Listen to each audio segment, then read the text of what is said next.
Окей, құрметті достар, сәлем. Менің есімім Әлішер. Бұл каналдың атынан да түсініп тұрған шығарсыздар.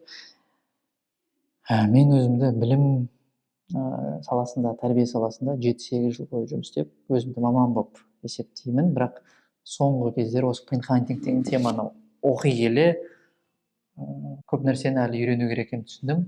Осы методикада үйренген нәрселерім до такой степени мені таң қалдырды. Бұлардың бәрін осы каналда бөліскім келіп отыр, потому что бұл ақпараттар өте құнды. Менің өміріме қатты әсер етті. Мен бұны практикада қолданып көріп жатырмын. И көптеген нәтиже көргендіктен аудиториямен, сіздермен де бөліскім келіп отыр. Хотя бы 1-2 адамға пайдасы тисе, соның өзі нұр үстіне нұр болады. Енді жалпы пейнтхантинг деген нәрсені түсіндіргім келіп отыр. Пейнтхантинг деген не ол, вообще қайдан шыққан?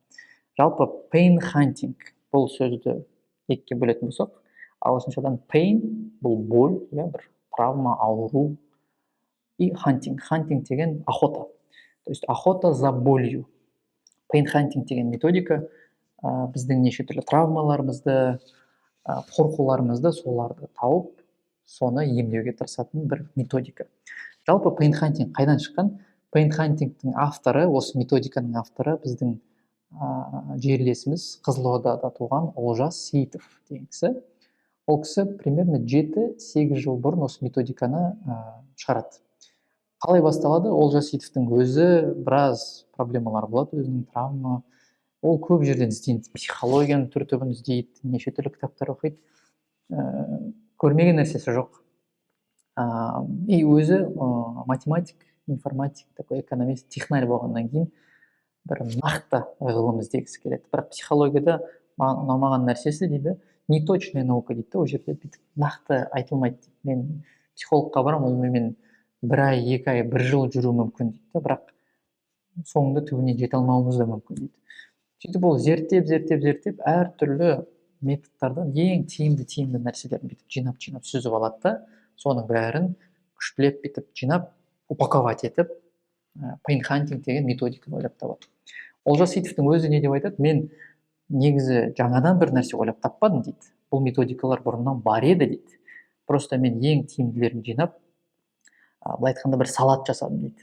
Ішіндегі ингредиенттардың бәрі и так бар еді дейді.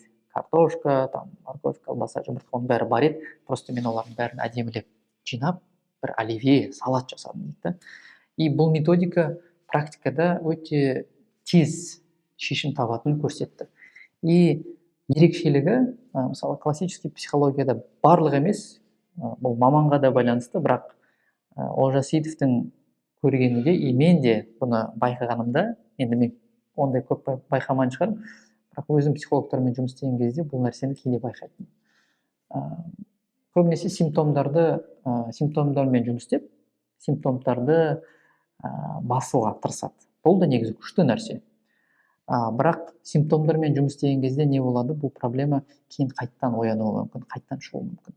Ал пейнхантингта симптомдарға қатты көп көңіл бөлінбейді. Симптомдармен де жұмыс істей алады, бірақ негізгі методы түбіне түсіп, корень дейді ғой, түбірін табу.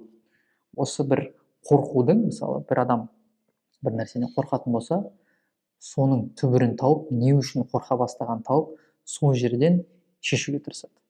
Түбірін шешкен кезде бүкіл симптомдардың өздері и так домино сияқты құлап, жойылып кетеді. То есть ерекшелігі осы. И айлап емес, жылдап емес, бір сеанстың өзінде уже көптеген нәтиже көрсете алатын методика. Мен бұған өзімнің көзім жетті. Басында скептик болдым, сенбедім, бірақ өзім сеанс алып көрдім. Әйелім көптеген сеанс алды.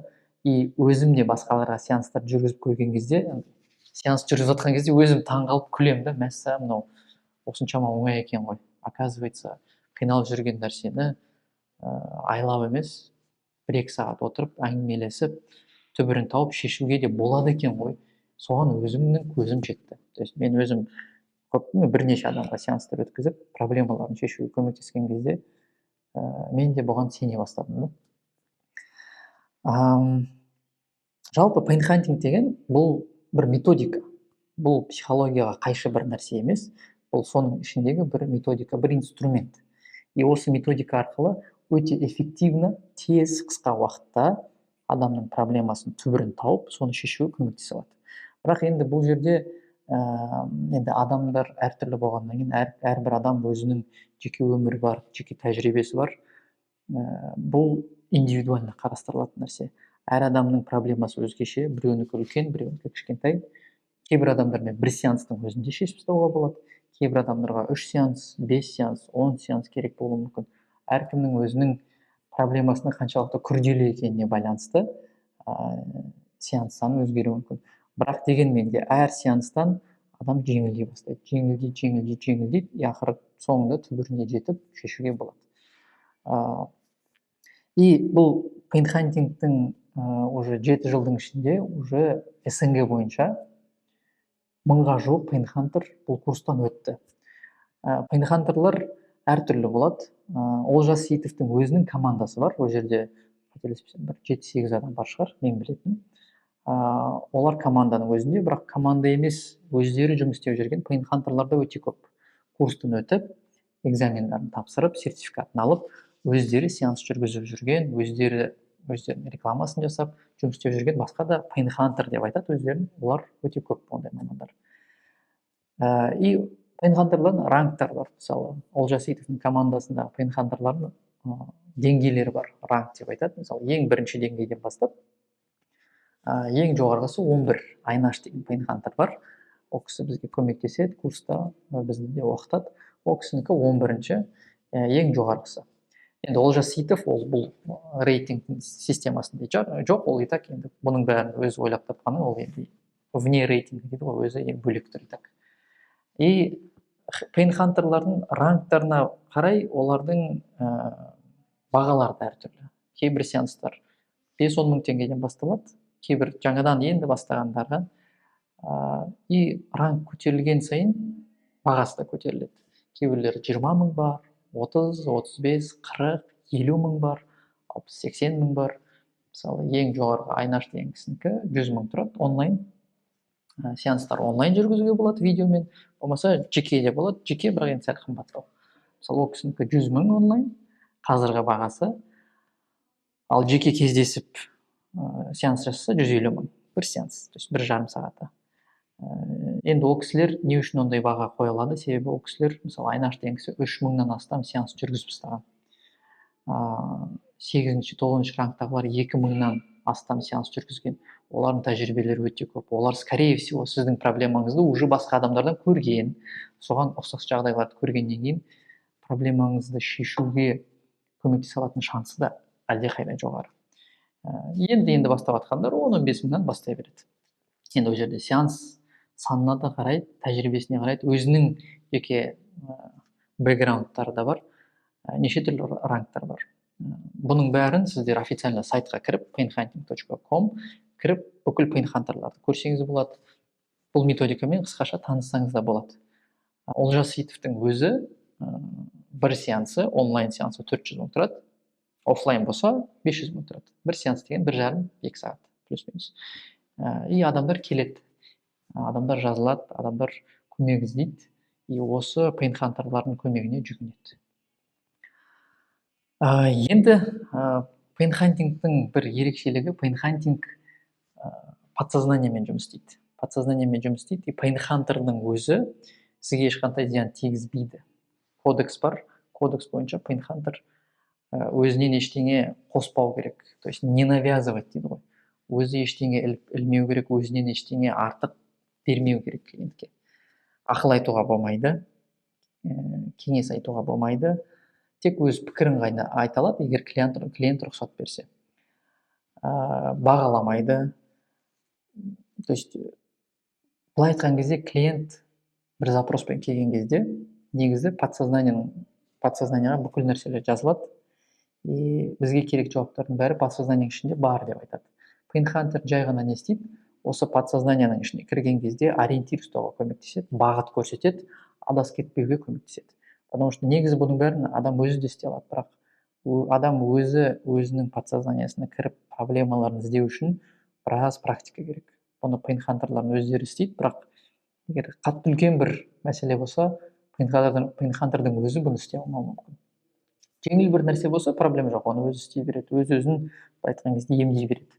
Ал бірақ бір күрделі мәселе болса, сырттан көмек болса, ол әлдеқайда жеңіл болады. Мысалы ойлаңыздар, сіз маған келесіздер сеансқа, клиент отырады. Енді ол кісінің может неше түрлі қорқулары бар, эмоциялар бар, ол қорқады, бір нәрсесі ауырып тұр.